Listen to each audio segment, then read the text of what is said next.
안녕하세요. 오늘 여러분과 함께 LLM 보안의 정말 뜨거운 감자죠. 데이터 및 모델 오염 문제에 대해 좀 깊이 들어가 보려고 합니다. 이게 오와스프 LLM 보안 위협 탑 10 중에 LLM 04에 해당하는데 2025년 현재 AI 공급망이 점점 복잡해지면서 이 위험 무시할 수 없게 됐습니다. 그래서 이 위협이 정확히 뭐고 왜 이렇게 중요해졌는지 또 어떻게 대응해야 할지 핵심만 좀 빠르게 짚어보죠. 네, 반갑습니다. 이게 특히 그 LLM 개발의 상당 부분 자료 보니까 한 73% 정도가 오픈소스에 의존하고 있거든요. 그리고 이제 허깅페이스 같은 플랫폼 가보면 모델이 50만 개가 넘게 공개되어 있잖아요. 이런 개방성이 물론 혁신을 이끌지만 반대로 보면 데이터 오염이나 모델 오염 같은 공격에 좀 취약해지는 측면도 분명히 있습니다. 구체적으로 한번 파헤쳐보죠. 네, 자료들을 보니까 데이터 오염이랑 모델 오염 이 두 가지를 구분하던데 이게 실제로는 어떻게 다른 건가요? 언뜻 들으면 좀 비슷해 보이기도 하고요. 네, 좋은 질문이십니다. 데이터 오염은 말 그대로예요. 모델을 학습시키는 그 훈련 데이터셋 자체에 악성 데이터를 심는 겁니다. 예를 들면 위키피디아 같은 공개 데이터를 교묘하게 수정해서 나중에 모델이 특정 질문에 엉뚱한 답을 하도록 유도하는 식이죠. 학습 데이터를 건드리는 거군요. 네, 반면에 모델 오염은요, 이미 학습이 끝난 모델, 그러니까 그 모델의 파라미터, 가중치라고 하죠. 거기에 직접 백도어 같은 걸 심는 기술이에요. 요즘 사전 학습된 모델을 가져다 쓰는 경우가 워낙 많으니까 이게 좀 더 은밀하게 이뤄질 수도 있습니다. 그렇군요. 학습 데이터냐 아니면 학습된 모델 자체냐 그 차이네요. 그럼 공격자들은 이런 오염을 통해서 구체적으로 뭘 얻으려는 걸까요? 목적이 있을 거 아니에요, 그죠? 네, 맞습니다. 주로 한 3가지 정도 목표를 가집니다. 첫째는 그 특정 집단에 대한 편향된 결과를 유도하는 거예요. 채용 시스템 같은 데서 특정 성별이나 인종에게 불리한 결과를 내도록 만드는 그런 악용 사례가 대표적이고요. 생각만 해도 좀 끔찍하네요. 그렇죠. 둘째는 특정 입력, 단어나 문장 같은 트리거가 들어오면 숨겨둔 악성 코드가 실행되도록 백도어를 설치하는 경우입니다. 그리고 셋째는 그냥 가장 단순하게 모델의 전반적인 정확도를 확 떨어뜨려서 성능을 저하시키는 거죠. 그냥 못 쓰게 만드는 거예요. 채용 시스템 예시는 정말 이게 단순 기술 오류 차원이 아니라 사회적인 문제로 바로 연결될 수 있겠네요. 근데 최근에 이런 위험이 엄청나게 늘었다고요? 자료에 나온 통계 보니까 수치가 좀 심상치 않던데요? 맞습니다. 2024년 그 NICST, 미국 국립표준기술연구소 보고서를 보면요. 관련 공격이 전년 대비해서 무려 210%나 증가했다고 합니다. 210%요? 와. 네. 그리고 삼성 SDS에서는 연간 피해액을 한 37억 달러, 우리 돈으로 하면 조 단위죠. 그렇게 추정하기도 했고요.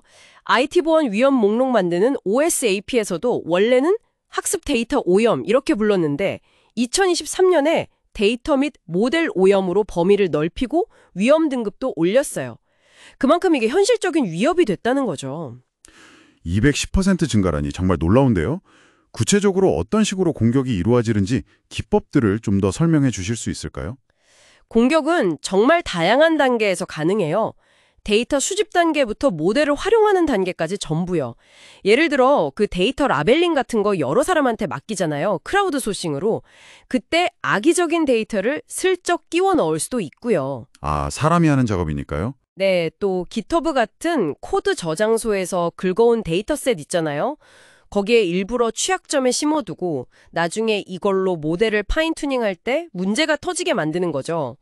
실제로 그 랭체인이라는 유명 라이브러리 특정 버전 패키지가 오염됐던 사례도 있었거든요. 네, 들어본 것 같아요. 그리고 최근에는 RAG, 그러니까 외부 문서를 참조해서 답변을 생성하는 시스템 있잖아요. 그걸 노리는 공격도 나왔습니다. 문서의 그 디지털 표현, 임베딩이라고 하는데요. 그 임베딩 자체에다가 악성 명령어를 숨겨놓는 거예요. 그러면 모델이 그 문서를 참고할 때 자기도 모르게 악성 URL 같은 걸 생성하게 되는 거죠. 임베딩 백도어라고 부릅니다. 와, 임베딩 백도어라니 정말 교묘하네요. 이런 공격들로 실제 피해가 발생하면 어떤 결과로 이어지나요?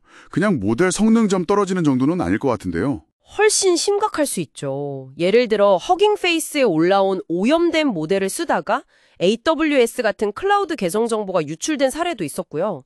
이건 뭐 직접적인 보안 사고죠. 네, 그쵸. 그리고 앞서 말씀드린 그 편향성 문제처럼 굉장히 심각한 윤리적 논란을 일으킬 수도 있고요. 또 만약에 오염된 데이터에 개인정보라도 포함되어 있었다면 GDPR 같은 규제 위반으로 어마어마한 과징금을 물게 될 수도 있습니다. 법적 리스크까지 있는 거죠. 정말 다각적인 피해가 우려되네요. 그렇다면 이런 골치 아픈 공격들을 막을 방법은 없을까요? 자료들에서는 어떤 대응 전략들을 제시하고 있는지 궁금합니다. 네, 이게 뭐 완벽하게 막는다는 건 사실상 어렵고요. 그래서 다층적인 방어가 필요합니다. 여러 겹으로 막아야 한다는 거죠. 일단 첫째로는 데이터의 출처나 변경 이력을 투명하게 추적하는 게 중요합니다. IBM의 왓슨엑스 데이터처럼 블록체인 기술을 쓰는 방법도 있고요. 아, 출처 관리군요. 네. 둘째는 모델 자체의 무결성을 검증하는 겁니다. 이게 변조되지 않았는지 확인하는 거죠. 애주어 ML의 모델 서명 툴킷 같은 걸로 디지털 서명을 확인하는 방법이 있습니다. 셋째는 모델이 실제로 사용되는 단계, 그러니까 추론 단계에서도 실시간으로 이상 행동을 감시해야 합니다. NVIDIA의 니모 가드레일즈 같은 도구들이 도움이 될 수 있고요. 실시간 감시도 필요하군요. 네. 마지막으로 아예 오염 위험이 없는 깨끗한 합성 데이터를 만들어서 활용하는 방법도 있습니다. 모스틀리 AI 같은 곳들이 이런 걸 하고 있죠. 이것도 하나의 대안이 될 수 있습니다. 네, 듣고 보니 데이터와 모델 오연, 이게 단순히 그냥 기술적인 결함 문제가 아니라 LLM 생태계 전체의 신뢰, 나아가서는 지속 가능성까지 흔들 수 있는 아주 근본적인 문제라는 생각이 드네요. 기술적인 대응도 물론 중요하지만 오픈소스 관리 기준을 좀 표준화하고 개발자들의 보안 의식을 높이는 교육 같은 것도 정말 시급해 보입니다. 정확하게 보셨습니다. 그래서 앞으로 관련 규제나 기술 개발도 더 빨라질 걸로 보입니다. 당장 2026년부터 시행될 ISO EX 5338 표준에서는 모델 검증을 의무화할 예정이고요. GitHub 코파일럿의 AI 서플라이 체인 관리처럼 공급망 보안을 자동화하는 솔루션들도 곧 나올 예정입니다. 그리고 뭐랄까 딥페이크 탐지 기술처럼 AI를 이용해서 오히려 이런 오염된 데이터나 모델을 탐지하려는 기술 연구도 아주 활발하게 진행되고 있습니다. 네, 오늘 이야기를 마무리하면서 여러분께 이런 질문을 한번 던져보고 싶습니다. 점점 더 복잡하게 얽히고 또 더 개방되고 있는 이 AI 공급망 속에서 과연 우리는 100% 완벽하게 신뢰할 수 있는 데이터와 모델을 확보하는 것이 가능할까요? 아니면 어느 정도의 위험은 안고 가면서 그걸 철저히 관리하는 것이 더 현실적인 길일까요? 한 번쯤 생각해 보시면 좋겠습니다.